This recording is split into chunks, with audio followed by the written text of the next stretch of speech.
Shalom. Welcome to our fifth week of Hebrew 2. What I'd like to do on this first video is finish the 23rd Psalm with you. Also to call attention that if you will go into your assignments area to your Psalm 23 exegesis paper, you will find that I posted two commentaries for you on the 23rd Psalm, and I will supply you with a bibliography. Just give me the rest of the afternoon to get that together for you. But there are two commentaries on there for you, which should help you and actually be sufficient for this assignment. We've already done Psalm 23, 1 and 2, and I think we've also done verse 3 as well. But I'm going to start with verse 3, and we're going to do 3, 4, 5, and 6. Also, too, your parsing sheets are available in Populi, and I think they're on the same page as you'll find your commentaries. So, Psalm 23, verse 3.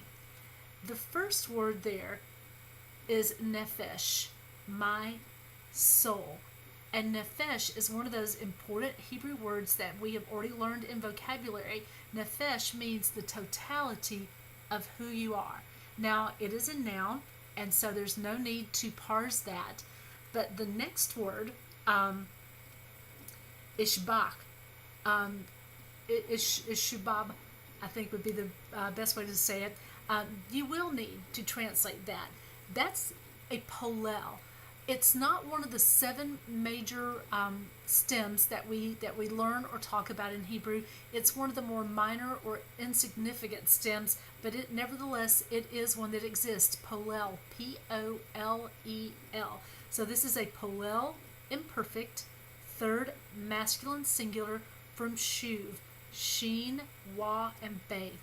He will restore is the translation. My soul he will restore. The next word, the yod, nun, het, nun, yod, is a hefil, imperfect, third masculine singular, with a first common singular suffix. It comes from nacha, meaning he will guide me, is the translation of that word.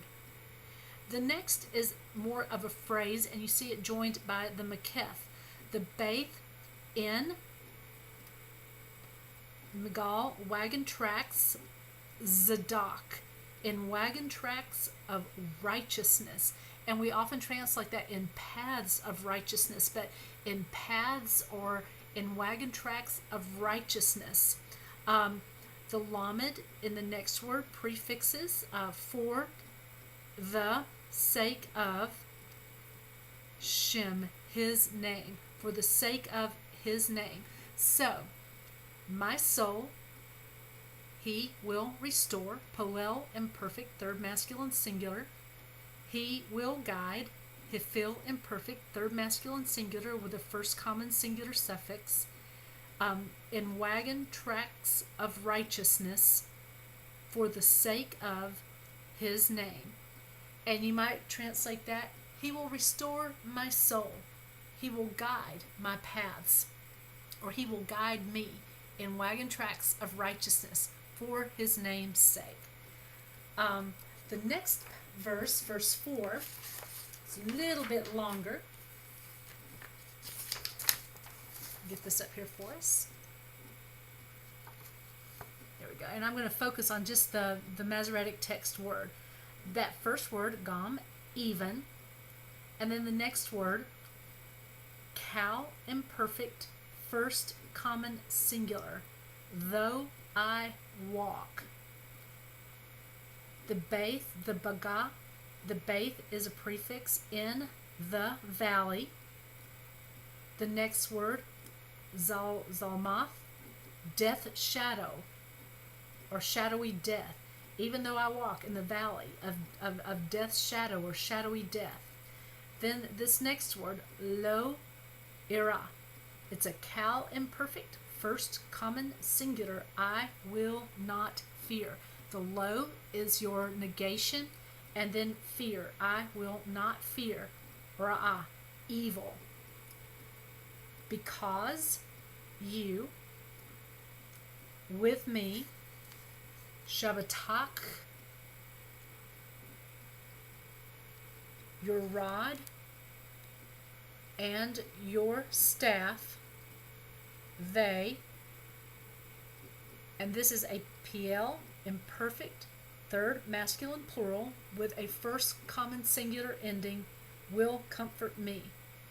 Even though I walk through the valley of death's shadow, I will not fear evil, because you are with me. Your rod and your staff, they will comfort me. Isn't it so much easier when I do it for you? Verse 5.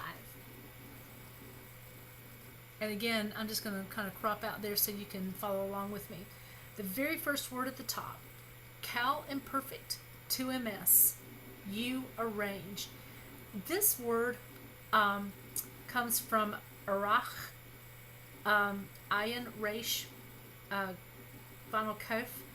You arrange. It means to set in order something that's been taken and all disheveled and all displaced.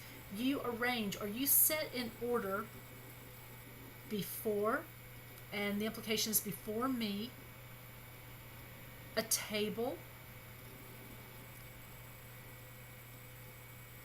Nagad, in front of, Zarai, those attacking me. This is a Cal participle, masculine plural with a first with a 1CS ending. Those attacking me. You arrange, or you set in order before me a table in front of those attacking me. What else is he going to do? Dashanat, you anoint or make fat. This is a PL, perfect, 2MS, with shamin, oil, Rashi, my head, my cup is well filled. You arrange a table for me in front of those attacking me. You anoint my head with oil, and my cup is well filled. You gotta love it. You just gotta love it. And then our final verse, verse 6.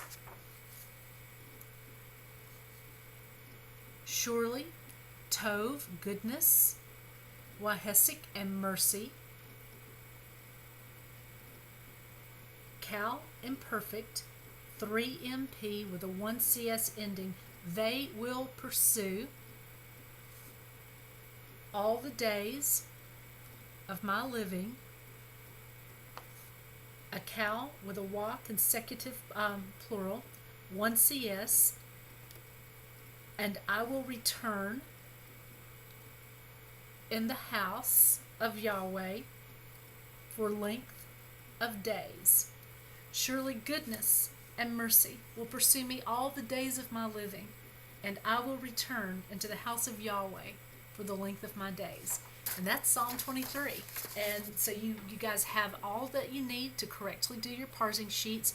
And I've posted for you 2 commentaries that should be sufficient, or 2 commentary excerpts on Psalm 23 that should be sufficient for you to do your exegesis and your work on this portion. This is a high point assignment. And so I really encourage you, don't wait until the last minute to start this. Go ahead, get into it, look at the sample, follow the sample, follow the instructions, and do a good job on this assignment, because I know that some of the material's been crazy and we've gone at a really breakneck speed, but this assignment will help pull everything that you've learned together and will aid you immensely. So with that, I'm going to stop with Psalm 23, and I'll be right back with our review for the week.